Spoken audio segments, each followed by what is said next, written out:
Hi, welcome to the podcast by Dr. Sushma Singh. Let us start conversation on Unit 23, Education, Social Commitment versus Commodification. And we are continuing our topic, International Commitment for Educational Well-being. And subtopic is Dakar Committee.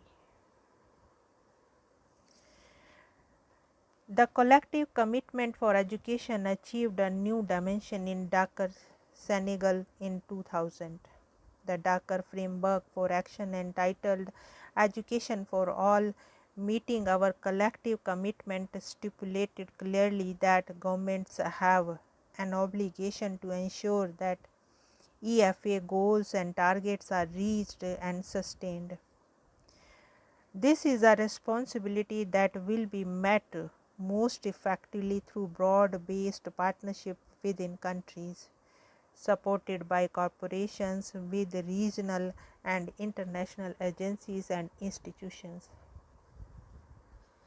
The representative of governments accepted education as a fundamental human right and collectively committed themselves to the attainment of the following goals: expanding and improving comprehensive early childhood care and education, especially for the most vulnerable and disadvantaged children, ensuring that by 2015 all children, particularly girl children in difficult circumstances and those belonging to ethnic minority, have access to and complete free and compulsory primary education of good quality, ensuring that the learning needs of all young people and adults are met through equitable access to appropriate learning and life skill programs, achieving a 50% improvement in levels of adult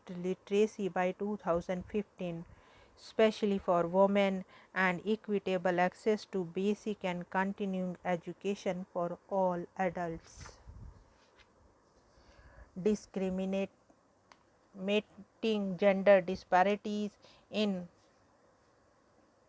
primary and secondary education, and achieving gender equality in education by 2015, with a focus on ensuring girls full and equal access to and achievement in basic education of good quality, improving all aspects of quality of education and ensuring excellence of all, so that recognized and measurable learning outcomes are achieved by all, especially in literacy, numeracy, and essential life skills.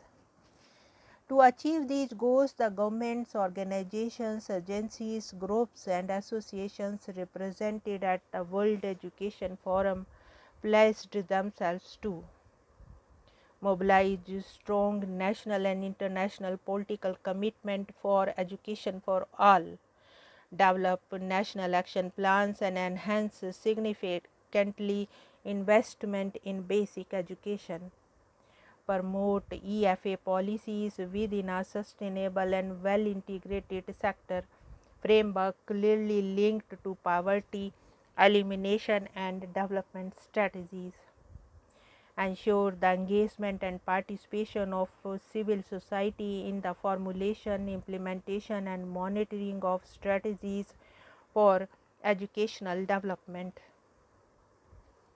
develop responsive, participatory, and accountable systems of educational governance and management, meet the needs of education system affected by conflict, national calamities, and instability, and conduct educational programs in ways that promote mutual understanding, peace, and tolerance, and help to prevent violence and conflict.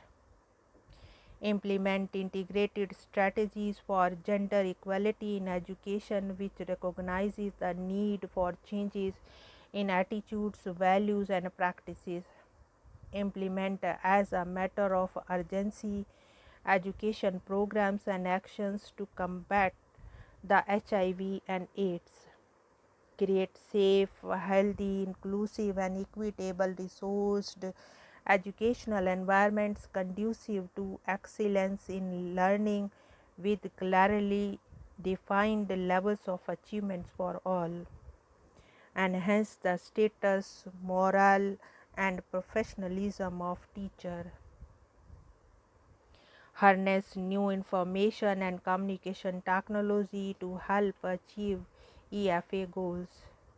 Systematically monitor progress toward EFA goals and strategies at the national, regional, and international levels, and build on existing mechanisms to accelerate progress towards education for all. The Dhaka commitment also emphasized our need of political will for the effective and successful implementation of the above strategies. It also affirmed that no country seriously committed to education for all would be thwarted in their achievement of this goal by a lack of resources. Towards this endeavor, there would be concreted efforts for increasing external finance for education, in particular basic education, ensuring greater predictability in the flow of external assistance, facilitating more effective donor coordination, strengthening sector wise approaches, providing earlier, more extensive, and broader debt relief and debt cancellation for poverty reduction, with a strong commitment to basic understanding, more effective and regular monitoring of progress towards EFA goals and targets, including periodic assessment. Now let us move to the next point, education in the Millennium Development Goal. Yeah, the United Nations had articulated the Millennium Development Goal. In its goal number 2, it talks about education to achieve universal primary education by 2015. It aims to ensure that by 2015, children everywhere, boys and girls alike, will be able to complete a full course of primary education. The UNO recognized that better education is fundamental to the prospects for economic and social development and poverty eradication. All through these declarations and the goals, the international communities have committed themselves for the educational well-being of all sections of population, irrespective of age, sex, caste, ethnicity, religious, language. They have also committed themselves to eradicate the problem of finance that may come in the way of ensuring the process of access to education by all sections of population. Several strategies are indicated towards these endeavors. In the fast changing globalized world, most of the nation's economics are getting transformed into knowledge economy. In knowledge economy, knowledge is an economic capital, has acquired a commodity value. No knowledge economy can prosper without elaborate educational arrangement for that society. Against this backdrop, social commitment for educational well-being is but a prerequisite for survival of the present state of a country's economy. Its transformation and integration with knowledge economy, with the process of globalization and contemporary economic order. Different segments of the population are having different educational needs. National and international communities have committed for the expansion of education at all levels, primary, secondary, and tertiary, of all types, professional, vocational, liberal art, and science, at all stages of life learning, and through all means, conventional, ICT based, online, web based, etc. This leads to more and more needs of knowledge and education, and thereby its commodification. Hence, besides social commitment, commodification has become another aspect of education in the contemporary world. Education is not only a basic human right for the full expression of human potential, it is also a tradable service, a capital that can be sold and purchased in the market. Marketization, privatization, and commodification of education are considered important aspects of these endeavors. Thus, in the social commitment for education, the significance of market forces are underlined.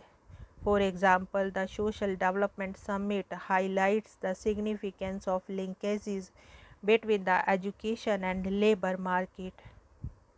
In the next section of this unit, we shall be discussing the issues of commodification of education. Here we wind up this conversation, and thank you so much for choosing this podcast.